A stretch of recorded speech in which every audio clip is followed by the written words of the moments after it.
What is going on, guys? My name is Lextasy and welcome back to the channel, and today I have another awesome video for you guys because, well, I bought another auction car from Copart and I am super addicted to that website. And today I have behind me a 2013 Audi S4 manual transmission, supercharged with 333 horsepower from factory, and I bought it for $3,000. As you can tell, there's a little bit of damage on this car that we're gonna go over together. They just dropped the car off, so I'm excited to open it up to take a look at it. It said it was run and drive, but you never know if that's true or not when you buy it from auction, and clearly I'm not at the auction to look at it, so I have to take the word of Copart, and hopefully it's in awesome condition. But if I did buy it right and I did my research right, this car right here is worth about $10,000 to $12,000 depending on the condition. So without further ado, guys, let's get this video going. Let's take a look at this bad boy and go from there. All right, so first things first, guys, let me reiterate, this is a 2013 Audi S4 with a super sick manual transmission. Oh yeah, look at that bad boy. Look at these seats. I haven't even looked inside. Okay, I'm gonna take it easy, man.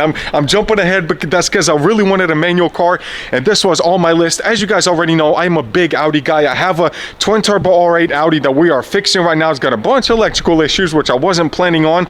In fact, I just posted that video today, so definitely check that video out because it's kind of painful to record but fun to watch. Now, this right here has got 140,000 miles, if I'm not mistaken. So yes, it seems like a lot of miles on it.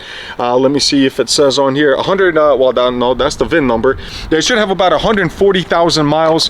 That is a New Jersey sticker, so that's a big deal. That means it passed inspection, which I know New Jersey's super strict in those northern states with making sure the brakes, the suspension, everything checks out. So that's a big plus. I did not see that in the photos, but as you can tell, guys, there's a little bit of front end damage here. It just doesn't look bad enough to cause this thing to be a salvage title. It's really throwing the red flag in my eyes, but I don't know. I'm not sure. It didn't say if it was an insurance job or not, but this side looks completely perfect. I love those wheels. I think they're called peelers or whatever. Should be 18 or 19-inch wheels. Let me see if it says on here. Well, it's got some generals on there, so that's a great sign already. No, it's 18, 245, 40, 18. Love the wheels, the little curb rash, but maybe we'll put a set on here. So they should be 18s all around. It's not a staggered setup. Front end looks not bad, like I said, to be a salvage title car. It technically looks like there's damage here. Obviously, they got a spare tire on there, and the rear one is flat, so that's telling me that this thing definitely jumped the curb or something. So I hope suspension is not beat up, but the majority of the damage looks like is here.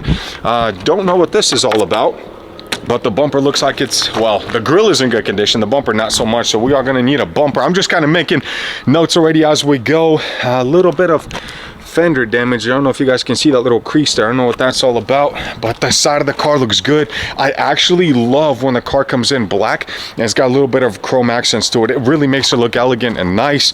Yeah, as you can tell, this one definitely jumped the curb of some sort. Luckily, it didn't do any more damage from what I can tell. Wow, even the brake calipers look pretty clean.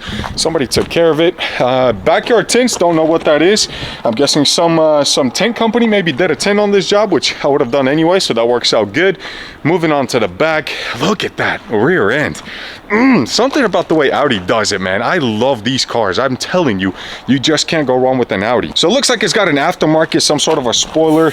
Spoiler's not in bad condition. It's like a carbon fiber, but all of this looks like some sort of a clear coat is already peeling off or something, or they don't know what that's about. But aftermarket, we can definitely replace that. That can be expensive. And I do see the carbon diffuser as well, so that's awesome. Looks pretty clean on here. It's actually in a decent condition. Nope, I lied. He definitely backed into a curb because he bet both of these. They're cracked. Exhaust does look stock though, so that's a plus. I wonder if, do we have, okay, cool. So we got electricity, we got power. Oh snap, okay, so it's got an extra wheel. Golly. Well, it don't matter because we can't reuse that. That sucker is destroyed, but I kind of like these wheels, I'll be honest, man. Maybe there's a way to get a different set. Tire looks decent though. Is it still holding air? Well, that ain't decent. Nope, I changed my mind. We can't reuse that tire.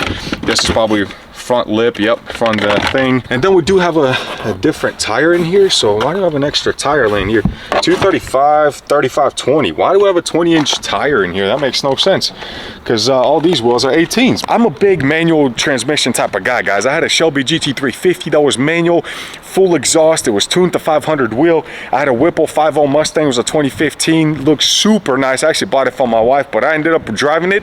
Ended up wrecking it as well. Missed third gear, slapped it back into third in the middle of a race, and went mowing the grass through the center lanes in the median of a highway. So that was unfortunate. I sold that car. So let's take a look at the back seats here, guys. I haven't looked in here yet. Oh, that's not bad. See, that's why I chose this car, man. I love this carbon fiber accents in here. That's from factory. I did some research. Alcantara. So they really spiffed up these S4s to make them look super nice, because they were a top dollar vehicle, and I love those bucket seats in the front. And so without further ado, let's move in here. A little dirty on the bottom, but everything looks like it's working. Everything's in good condition. Oh, look at these seats, man. You can just feel the horsepower.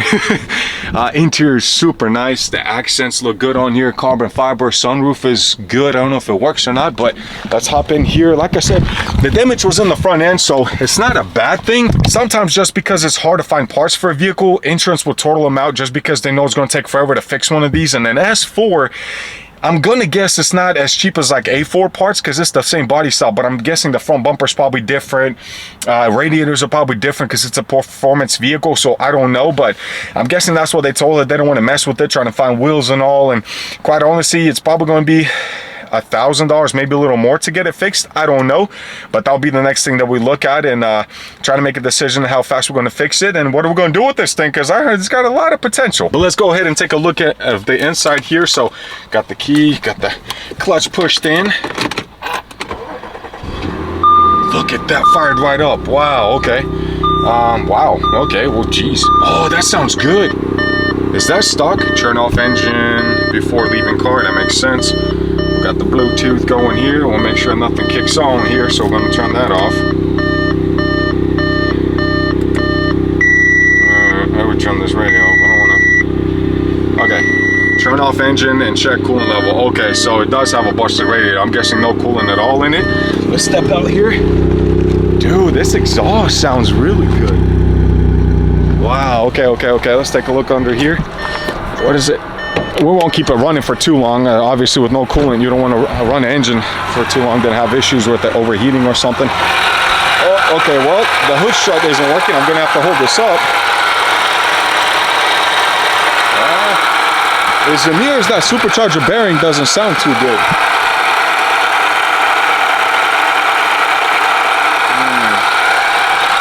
Okay, I'm going to have to turn that car off. I don't know how bad of a sound that is. I mean, I have a supercharged Durango, but I don't think that bearing, the supercharger pulley bearing, sounded that bad. Huh. It's probably, I mean, 140,000 miles. You kind of expect maybe, you know, needs a little bit of supercharger work. So underneath here, guys, everything looks decent, man. It doesn't look bad at all. I'm a little confused about why there's these blue lines here and writings and then blue paint on the motor. I wonder if this motor has been replaced before. And the reason I'm saying that is usually whenever a junkyard or somebody puts a new motor in here, that'll be like the last 8 or the last 6 of the VIN number from the vehicle it came from, or stock number for it. There's a random tissue in there as well, so I'm guessing no coolant in there, so that's going to be an empty tank that we're going to have to figure out. But what I'm going to do, guys, is I'm going to get it in the shop here, and we're going to take the front bumper off, because that should tell me a lot about what the condition this vehicle is. One thing I did not tell you guys is on the Carfax, this accident happened in September, so you know, a month ago. There was another accident that happened in like June or July, also front end damage. So I don't know, I'm wondering if they did a good job fixing it or not previously, or maybe because of that damage, insurance looked at it, I was like, oh my god, this thing ain't worth much at all, because they, you know, they throw that into the value if it had previous accidents and stuff like that. And then they try to fix this one, or they just said, you know what, forget it, man, we'll just write it off and be done with it. Who knows? I would love to find the previous owner, guys. So if it's one of you, please hit me up on Instagram. Tell me what I'm looking at.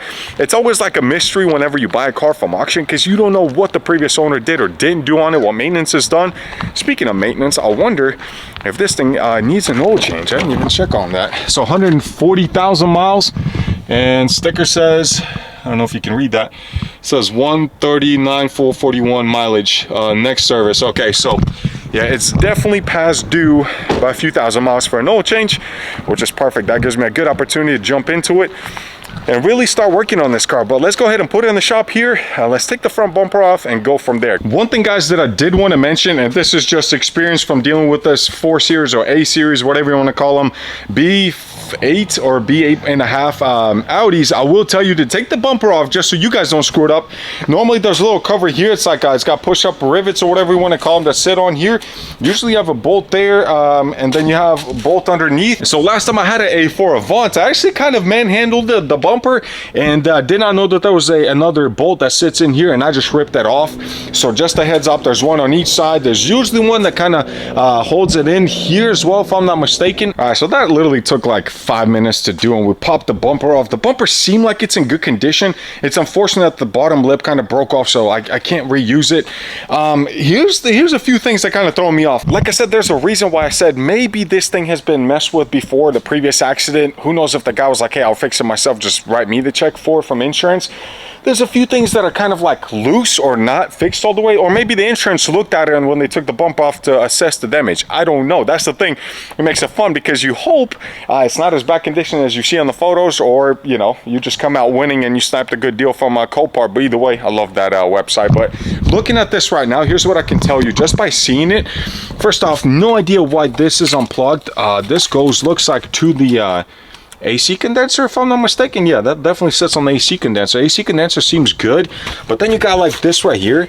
This sensor just literally hanging here. I think that's the ambient temp sensor, which should be usually like plugged in underneath here. And then the next thing I noticed is these wires are cut. Maybe some of my B8 S4 guys and A4 guys can tell me what is going on here, where this goes to. Literally just open the hood. I have to use a vacuum stick to hold it up. But yeah, it's weird that this is unplugged. These little fan shrouds, or whatever you want to call them, air shrouds. What the heck is that? Where does that even go? Dude, that's so weird. But these shrouds are broken. Like this one is there, and then this one's completely cracked right there and broken off there. If I remember correctly, there should be some kind of like a bend into this bumper reinforcement, but I don't think it's supposed to be that deep into it. But it does seem kind of even on both sides, so I don't know. Another thing I'll have to figure out. This side, the passenger side, seems decent. Like even the headlight is not broken. All the brackets are good, so it did not take any impact whatsoever. But there is a few things as well that just seem kind of off as well. Well, first off, the fog lights were unhooked, which is weird. I think it's got an aftermarket one, like the LEDs and stuff. But I see this little bracket here, which is kind of like a end support for the radiator support, and that's what the radiator actually sits on. You got the inner charger or the intercooler here. You got the Freon and the condenser here, and then this is the radiator. So if we're low on coolant, I'm guessing on the passenger or the driver's side is going to be cracked somewhere. Headlight is good here as well, so headlight is fine, which these are stupid expensive. Brackets are good, so everything looks decent until you start getting down here. And well, this is unplugged as well, and then they're a little dirty underneath here, but I'm seeing that, well, look at that, see that bracket right there is broken. Oh wow, so the radiator is actually not sitting on anything at all. I think the radiator's, oh wow, look at that hole, guys. I don't know if you can see it. That's a hole in the radiator. That's it. That's a nice little hole right there. So we definitely need a new radiator. This is the bracket that looks like would be the same as on the other side, so that one is broken off. I'm gonna have to purchase one. I don't know if we'll get away with the radiator support. I think it's cracked up top as well, so the radiator support itself is cracked. That's unfortunate. It barely clipped it because it looks good everywhere here. Gosh, that's going to be a lot of work. So we're going to take the headlights off. We got to get the condensers, the intercooler, everything off to get to the radiator. Hopefully we don't have to actually drain any Freon or anything else in there to get to it. So a little bit of work here, but at least the hoses look like they're fine. This one got a little bit chipped for the Freon, I'm guessing. I'm not sure. So a lot to learn, guys. You can see a little mark here. I'm telling you, this guy jumped the curb. He had to have, because that front wheel is what's sitting in the trunk. So obviously, he definitely destroyed that thing. This thing, I mean, I don't know. I can't tell on the suspension side if it's good or not. That's something we'll have to look at later. I don't know. Kind of throwing you guys underneath here with me, so we're all looking at the same time. At least the underside looks decent. I'm not seeing any undercarriage damage or anything like that, so that's always a plus. This napkin's throwing me off. I wonder if maybe they were just checking oil and did that, or I don't know. Oh yeah, it's a German car. I don't even think you can check oil. That's the fun part. But I don't know. Here's another thing. So maybe you guys can tell me as well. Is that a stock pulley or not? I can't tell if it's not, because I know supercharger pulleys is usually the first thing you want to upgrade, but then you would do an intake as well and exhaust, and I just don't know if the exhaust is stock or not. I mean, I see the O2 sensor sitting there. I don't know, maybe it does have downpipes. It's just hard to really tell. It looks like it's got cats though. To be completely honest with you guys, I'm doing it just at least driving around the warehouse, but not having any coolant, not checking really the suspension. I don't want to break anything because they just took it off the trailer right here and dropped it. Let's go ahead and figure out exactly how much these parts are going to cost me. So right now I bought the car for $3,050. With the taxes, it came out to like $3,800. It got $550 to get it delivered here. So now we're at $4,350 roughly. I'm just going to round up on everything. So $4,350. I'm going to jump on my computer real quick. I'm going to see how much these parts are. So we need a bumper, we need a radiator, we need a radiator support, and let's see how much that's going to run us so far. So I'm going to tell you guys a little secret. When it comes to fixing these Copart or IAI auction cars, there's only 2 websites that I use to find my parts. Well, 3 technically. You got the Facebook Marketplace, which is always good for people that just part out their vehicles that have been sitting for years. You got the second one, which is always eBay. I love using eBay because eBay has a lot of parts that are aftermarket, I guess you can say, or come directly from China, but they've already been imported to US, so you get them a lot quicker. I would never buy performance parts from eBay, but when it comes to fixing or repairing car, I personally sell parts from there as well whenever I have a car sitting there that I need to take parts off and sell. So when it comes to finding OEM parts or aftermarket parts, but you know, they're not performance like a radiator supports, those are super easy to replicate and usually are about 1/3 of the cost where anywhere else. And the third place that I use is called car-part.com. It is literally a website where every junkyard in the US posts all their cars up and all the parts, normally even has pricing and how far away they are from you. So it's easy to track down where the parts are coming from, how much they're going to cost, and you just call a number, order it. They can probably even deliver it to you if it's within 100 miles. So great website to use. But in this case, I did some research. I've been gone for about an hour that I haven't showed you guys, and I already bought the parts. I bought most of the parts. I even sourced the front bumper from a guy in Atlanta, so it's like a 2.5 hour drive that I will have to make this weekend. I'm not going to tell you how much I'm going to spend already on the parts, but I even got a nice little front lip for the bumper as well, a little carbon fiber, you know what I mean? So it's going to make it look a little different. So with those parts, oh, I forgot the wheels. Comment down below, what kind of wheels should I put on this car? Like, do you guys have any preference, any specific wheel that you have seen or you think would look good? I don't know if we can fit a 20-inch on here, but I know 18s is what it has. I'm pretty sure we could fit a 19 on here, but I found the parts. I got all of this coming to us, minus whatever that wire goes to. I got to figure that out. I got to look at some diagrams, and obviously I have no idea how good of a motor this actually is, so we'll have to do an oil change. But I want to keep this video short, guys, so I will reveal the pricing of everything in the next video. Hopefully next video we already have this thing assembled. We're going to get it painted, registered, and it'll be on the road already. If I can get this $10,000-$12,000 car for half the cost running and driving, I consider that a win. And obviously we can flip it and make some money, move on to the next one. But I personally love these Audi S4s. Tell me what you think of them. I can't wait to drive this thing on the road because supercharger power and a manual, you're talking instant horsepower, instant torque. And I heard with a little tune you can get this thing over 400 horsepower. So who knows, maybe that'll be the next thing we do as well. But thank you guys so much for watching. Enjoy your lives. If you haven't subscribed yet, definitely drop a like, subscribe to this channel because you're going to enjoy the contents that we're going to have coming. I have another 4 or 5 videos already planned that are about to drop, and thank you guys for being an awesome part of this channel and this family, and I'll see you in the next video. Peace.